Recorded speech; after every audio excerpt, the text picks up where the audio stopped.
Esto cambiará tu cerebro para siempre. Inteligencia emocional. ¿Cómo controlar las emociones? Joy Dispenza.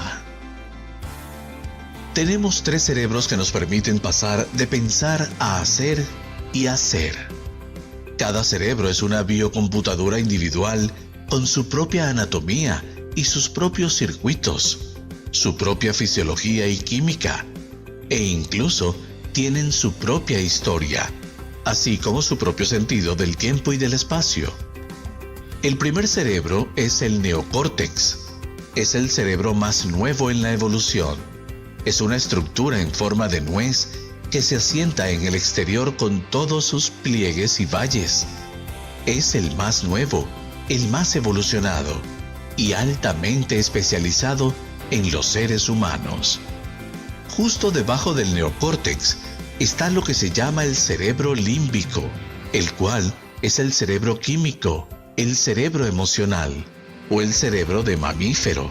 Es del tamaño de un limón y es responsable de regular el orden químico interno. Justo en la parte posterior del tallo cerebral está lo que se llama cerebelo, el cerebro reptiliano. Este es el cerebro más antiguo en la evolución y es la sede de la mente subconsciente. Ahora, tu cerebro está formado por alrededor de 100.000 millones de neuronas. Para darte una idea, si tomas 100.000 millones de hojas de papel y las apilas una encima de la otra, esta pila tendría 8.000 kilómetros de altura, es decir, la distancia de Los Ángeles a Londres. Las células nerviosas poseen la capacidad única de almacenar y comunicar información entre sí, por lo que tu neocórtex, el cerebro pensante, es el asiento de tu conciencia. Justo ahora me estás escuchando con tu neocórtex.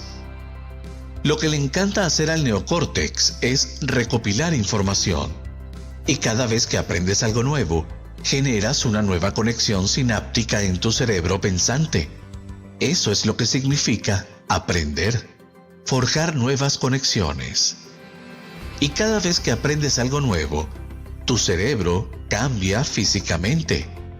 Si lees un libro sobre cómo andar en bicicleta, o sobre cómo construir una casa para perros, o sobre cómo bailar salsa, o sobre cómo cocinar comida francesa, o sobre cómo tener éxito, o sobre cómo ser un mejor padre, etc., tu cerebro literalmente actualiza su hardware para reflejar un nuevo nivel de mente. El principio en neurociencia dice que las células nerviosas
que se activan al mismo tiempo, se conectan, y a medida que comienzas a aprender nueva información, conectas biológicamente esa información a tu arquitectura cerebral. Si el aprender crea nuevas conexiones sinápticas, entonces recordar mantiene esas conexiones, y al igual que cualquier relación, mientras más comunicación haya, más conectados se sentirán. Y las neuronas son exactamente de la misma manera. Una vez que estas neuronas comienzan a activarse y conectar unas a otras, en realidad forman redes, lo que los neurocientíficos llaman redes neuronales. Las redes neuronales son solo bandas de neuronas que se han activado y conectado para formar una comunidad de conexiones neurosinápticas. Pueden estar relacionadas con una idea, un concepto, una experiencia, un recuerdo, una habilidad, comportamiento o una acción. Pero estas redes en realidad tienen un componente electroquímico. Generamos más impulsos eléctricos en el cerebro en un día que todos los teléfonos celulares del planeta juntos. La definición neurocientífica de la mente es que la mente es el cerebro en acción. La mente es el cerebro en funcionamiento. La mente es lo que hace al cerebro. Y como tenemos 100.000 millones de neuronas ensambladas a la perfección, podemos hacer que el cerebro active diferentes secuencias, diferentes patrones y diferentes combinaciones. Y cada vez que hacemos que el cerebro funcione de manera diferente, cambiamos nuestra mente. Entonces, una vez que hayas entendido algo intelectualmente, teóricamente, filosóficamente, si tomas lo que intelectualmente aprendiste en tu cerebro pensante y lo aplicas,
lo personalizas, lo demuestras.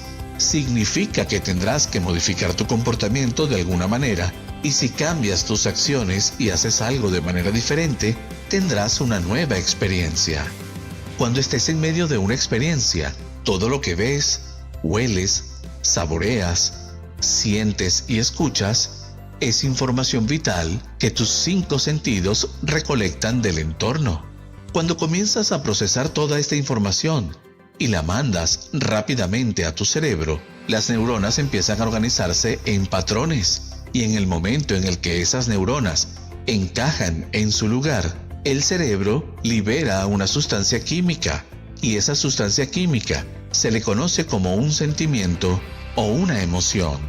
Así que la experiencia enriquece neurológicamente los circuitos de tu cerebro, y luego produce una sustancia química que se libera en el segundo cerebro, llamado cerebro límbico o cerebro emocional, para que puedas recordar tu primer beso, tu graduación, el nacimiento de tu primer hijo, para que puedas recordar haber terminado un maratón o haber atrapado un pez en la costa de México y luego haberlo llevado a casa y cocinarlo, y haber bebido un buen vino que sabe bien, y para que puedas recordar cómo se siente la brisa del mar en tu cara y cómo se ve una puesta de sol. De tal manera que podríamos decir que fuiste modificado por esa experiencia. El problema es que no puedes recordar lo que cenaste anoche. Eso se debe a que la rutina adormece el cerebro. Un gran ejemplo de esto es que la mayoría de los estadounidenses pueden recordar exactamente dónde estaban el 11 de septiembre del 2001. Pueden decir con quién estaban, en qué momento del día y qué estaban haciendo. Podemos decir que cuando estaban en medio de ese momento o esa experiencia, todo lo que estaban viendo y escuchando cambió su estado químico interno. En el momento en el que te sientes internamente modificado de alguna manera, tu cerebro se activa y empiezas a prestar atención a quien sea o lo que sea que causa eso. Ese evento por sí mismo se llama un recuerdo. Ahora, digamos que lees el libro del perdón o la compasión del amor incondicional, y que el libro te inspira tanto que decides leerlo 2 veces. A medida que repasas, contemplas y reflexionas esta información en tu mente, comienzas a hacer que esas neuronas formen redes que reflejan un nuevo nivel de mente. Luego te encuentras en la ducha pensando en ello, Estás conduciendo hacia el trabajo y estás contemplando estos conceptos. Comienzas a hablar con tus amigos sobre lo que aprendes y empiezas a desarrollar relaciones a largo plazo en esas neuronas. De repente, te estás moviendo por tu oficina diciendo cosas como, ¿sabes? Necesitas ser más compasivo. Y le dices a alguien más, necesitas aprender a perdonar. Todos están impresionados con tu conocimiento. Tocan la puerta de tu oficina y te piden que los administres. Y de repente les estás resolviendo los problemas a todos. Y las cosas están yendo realmente bien. De repente estás conduciendo a casa desde el trabajo y recibes una llamada en tu teléfono celular y es tu cónyuge diciéndote que se le olvidó mencionar esta mañana que hoy es el cumpleaños de tu suegra y hay una cena para celebrar. Entonces te detienes a un lado de la carretera y piensas, odio a mi suegra. Ella hirió mis sentimientos hace 10 años. Cuenta las mismas historias una y otra vez. Y comienzas a recordar que tienes algunos momentos del pasado con tu suegra, bastante estresantes, que te marcaron emocionalmente. El estrés es cuando tu cuerpo pierde la homeostasis, cuando tu cuerpo se desequilibra. Cuando ves un león, comienzas a activar un sistema nervioso primitivo, pero no necesariamente tiene que ser un león. Podrías producir exactamente el mismo efecto si ves a tu suegra. Ahora vayamos a un paso más allá. Ni siquiera tiene que ser la apariencia física de tu suegra. Puedes empezar a pensar en ciertas cosas y activar la respuesta al estrés solo con el pensamiento. Tu cuerpo es tu mente inconsciente. No conoce la diferencia entre la experiencia real, que produce la emoción, y la emoción que fabricas solo con el pensamiento. El cuerpo cree que estás viendo esa experiencia. Cuando el cerebro límbico comienza a mezclar neuropéptidos, empieza a activar los centros hormonales y con eso obtienes una ráfaga de energía para prepararte para este evento, sea real o imaginado. Y en el momento en el que esto sucede, eres modificado de alguna manera. La reacción de lucha o huida del sistema nervioso hace que tus pupilas se dilaten, que tu boca se seque un poco y de repente tu frecuencia cardíaca y tu frecuencia respiratoria comiencen a cambiar y envía sangre a tus extremidades. Así que ahora estás preparado para luchar contra tu suegra o no llegar nunca a la cena. Es quedarse y correr o quedarse y pelear. Lo que una vez fue altamente adaptable, de repente ahora es inadaptable, porque cuando activamos la respuesta al estrés y no podemos apagarla, nos encaminamos hacia las enfermedades. Así que estás detenido a un lado de la carretera y luego piensas, yo leí un libro sobre la compasión, maldita sea. Y cuando comienzas a pensar en lo que tienes que hacer, sucede algo muy natural. Comienzas a pensar en lo que estabas pensando. Empiezas a prestar atención a cómo estás reaccionando y empiezas a notar cómo te sientes. Y ese concepto de neurociencia se llama metacognición. Podemos observar quién estábamos siendo y debido a ello podemos modificar nuestros comportamientos para hacer un mejor trabajo en la vida. El lóbulo frontal es el asiento de tu conciencia y es el hogar del tú y del yo. A medida que comienzas a pensar en quién ya no quieres ser, el lóbulo frontal, que actúa como un control de volumen, comienza a bajar el volumen de los circuitos en tu cerebro que están conectados al antiguo yo. Mientras el lóbulo frontal comienza a silenciar esos circuitos que están conectados al antiguo nivel de mente, ese nivel de mente ya no se activa. Y así te vuelves un observador en lugar de un participante. Así, comienzas a silenciar esos circuitos. Las células nerviosas que ya no se activan juntas, ya no se conectan unas a otras. Y de esta manera, comienzas a romper biológicamente los circuitos de tu cerebro que están conectados al viejo yo y a la vieja mente. Mientras estás detenido a un lado de la carretera, piensas, ¿qué conocimiento podría aplicar en esta situación de lo que aprendí en ese libro? Y cuando comienzas a planificar tus acciones, comienzas a pensar de una nueva forma de ser y comienzas a ponerte en la ecuación.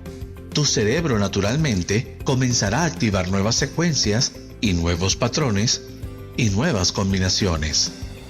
Cada vez que haces que tu cerebro funcione de manera diferente, cambias tu mente, porque la mente es el cerebro en acción. Y a medida que el cerebro comienza a activarse de manera diferente, produces un nuevo nivel de conciencia.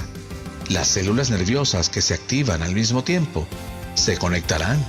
Así comienzas a instalar un nuevo hardware neurológico antes de la experiencia real y tendrás circuitos instalados para usarlos cuando llegues a esa cena. Entonces, cuando te preguntes ¿qué es la compasión? Y comiences a recordar todas esas cosas diferentes que aprendiste del libro, el lóbulo frontal, como un gran líder de orquesta sinfónica, comenzará a sincronizar esos circuitos. Comenzará a producir cierto nivel de coherencia o cierto nivel de conciencia. Tu cerebro, naturalmente, creará un holograma o una imagen que luego convertirá en la representación interna de lo que vas a usar cuando llegues a esa cena. Eso se llama intención. Hay una mezcla muy única que ocurre microscópicamente entre diferentes circuitos en tu cerebro cuando intentas detonar un nuevo pensamiento llamado compasión. Pero recuerda que has activado y conectado todos estos otros circuitos basados en los últimos 10 años. Así que cuando comienzas a activar este nuevo pensamiento, todos estos otros pensamientos te dirán: tú odias a tu suegra, no quieres ir a esa cena, ¿por qué no empiezas mañana? Esto no es un buen momento para hacer esto. Sin embargo, si persistes con cierta cantidad de amplitud y pones tu atención en ese nuevo pensamiento, tarde o temprano, ese pensamiento será la voz más fuerte en tu cabeza. Y cuando eso sucede, el cerebro tiene que sellar ese circuito de una manera más permanente. Cuando el potencial de acción desactiva la neurona, desde la hendidura presináptica hasta la hendidura postsináptica, hay un pegamento que sella el circuito llamado factor de crecimiento neuronal, que viaja en la dirección opuesta.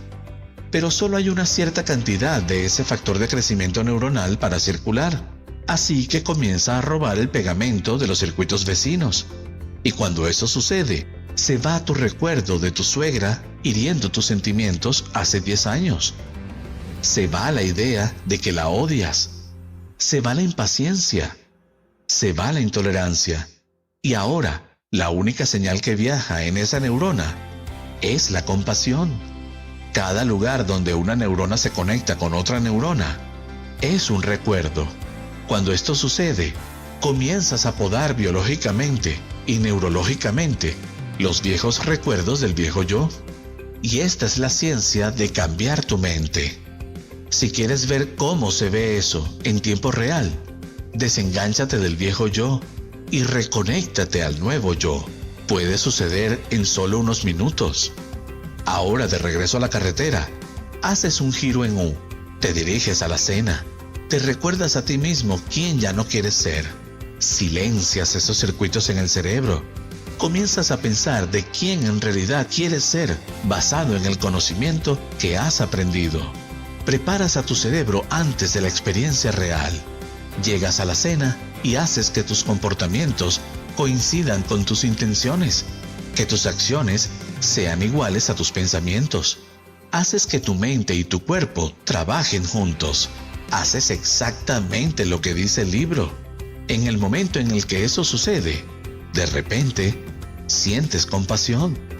En el momento en el que tu corazón comienza a abrirse y sientes compasión, le estás enseñando a tu cuerpo emocionalmente a comprender lo que tu mente entendió intelectualmente. El conocimiento es para la mente, pero la experiencia es para el cuerpo. Cuando comenzamos a experimentar la compasión, personificamos el conocimiento. La palabra se convierte en carne y el cerebro límbico produce un nuevo lote de péptidos que envía señales al cuerpo. Así, literalmente, comienzas a cambiar tu expresión genética, porque los genes reciben nueva información epigenéticamente. Activamos genes desde el entorno. Así cambias tus tejidos, porque le das instrucciones a tu cuerpo químicamente para que comprenda lo que tu mente entiende intelectual y fisiológicamente. Pero no es suficiente hacerlo una vez. No puedes perdonar a tu suegra una vez y esperar ser considerado un santo. Tienes que poder repetir la experiencia. Tienes que poder hacerlo una y otra vez. Tienes que hacerlo tantas veces que ya no tengas que pensar en ello. Cuando lo haces una y otra vez, condicionas al cuerpo neuroquímicamente para memorizar la compasión, y así como también a la mente consciente. Y cuando eso sucede, la mente y el cuerpo trabajan juntos, o cuando el cuerpo lo sabe, tan bien como la mente, allí es cuando activas ese tercer cerebro llamado cerebelo, la semilla de tu mente subconsciente. Lo has practicado tantas veces que sabes cómo, pero no podrías explicarlo. Es mecánico, es instintivo, es fácil, es un hábito, es una habilidad, es un comportamiento automático.